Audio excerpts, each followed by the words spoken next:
क्या हमको गुरु चाहिए अपने जीवन में? Do we really need a guru in our life? The answer to this question can be both yes and no. Let me explain. Guru, guide, mentor, मार्गदर्शक, ये तो हम सबको चाहिए, पर किस लिए चाहिए ये भी हमें एक बार देखना पड़ेगा. We need मार्गदर्शक to show us the road. Probably the road map also has to be shown to us. यानी कि रोड भी हमको कोई बताएगा और रोड मैप भी बताएगा, पर उस पर चलना तो हमको खुद ही पड़ेगा. So my point is that after you have taken the guidance on the road and the road map, please take some responsibility on yourself also and try to walk on this road alone. क्योंकि जो आध्यात्मिक प्राप्ति है वो तो आपको अकेले ही मिलेगी. आत्मज्ञान का मतलब ही है self knowledge and self awareness.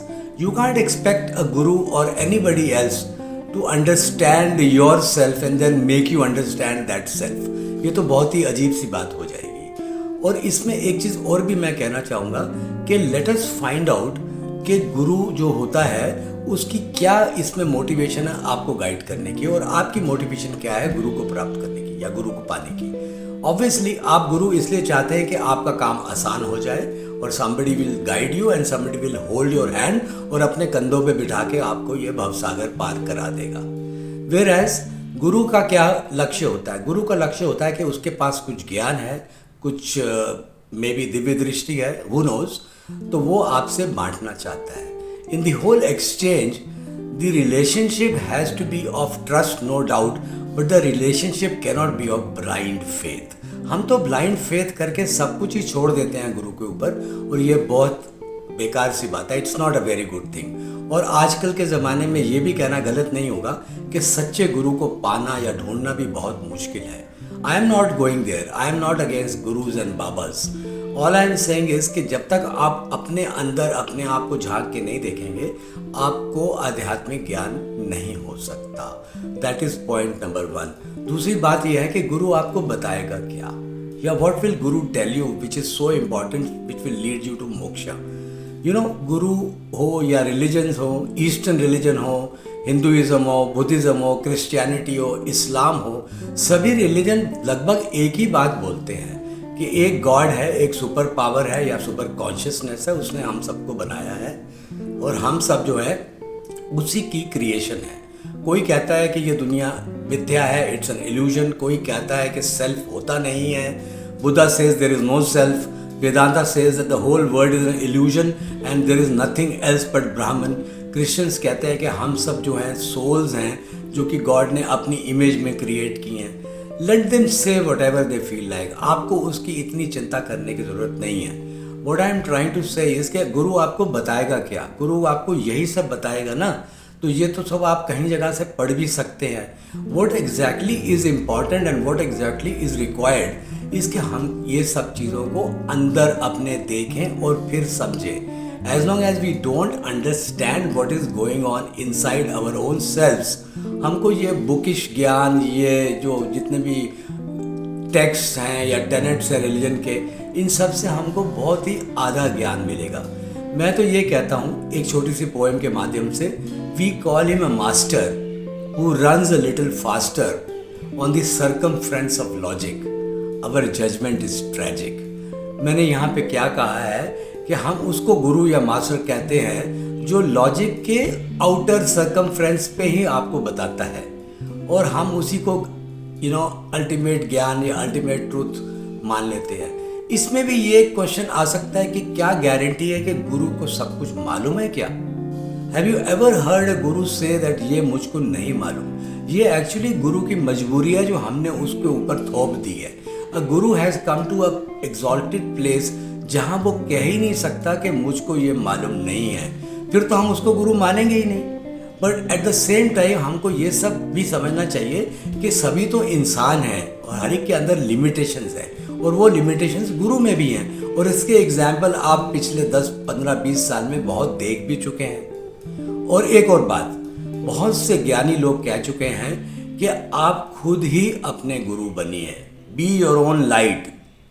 Buddha ने कहा था आपो दीपो भव. और ओशो भी कुछ ऐसी ही बात बोलते हैं, हालांकि वो डायरेक्टली सब बात नहीं बोलते हैं, पर उनका एक्चुअली इशारा यही होता है कि आप अपने आप को पहचानो। Please learn your inner thoughts and inner mind की वर्किंग और सबकॉन्शियस माइंड।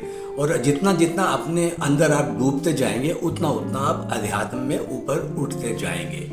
हम ये सब बातें बहुत बेकार की भी लगती हैं, सुनने में अच्छी भी लगती हैं, कभी सब सुनने में बुरी भी लगती हैं, but let me tell you that there is no answer for this.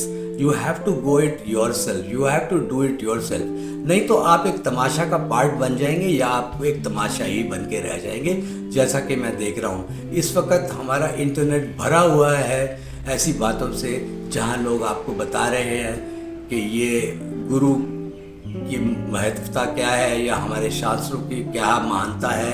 और दूसरी साइड क्वांटम साइंस और मॉडर्न साइंस भी बहुत कुछ बता रही है आपको अबाउट लाइफ क्या है। क्वांटम फिजिक्स तो ये भी कह रही है कि अनसर्टेनिटी प्रिंसिपल के हिसाब से हर एक जीवाणु जो है, हर एक जो बेसिक पार्टिकल है उसकी संभावना होने की या नहीं होने की इक्वल होती है। जब हम उसको ऑब्जर्व करते हैं तभी वो हमारे सामने प्रत्यक्ष होता है। सो ऐसी चीज़ों के सामने हमें कोई भी कंक्लूसिव चीज़ तो नहीं सोच लेनी चाहिए। We should give it more time, let us find out on our own.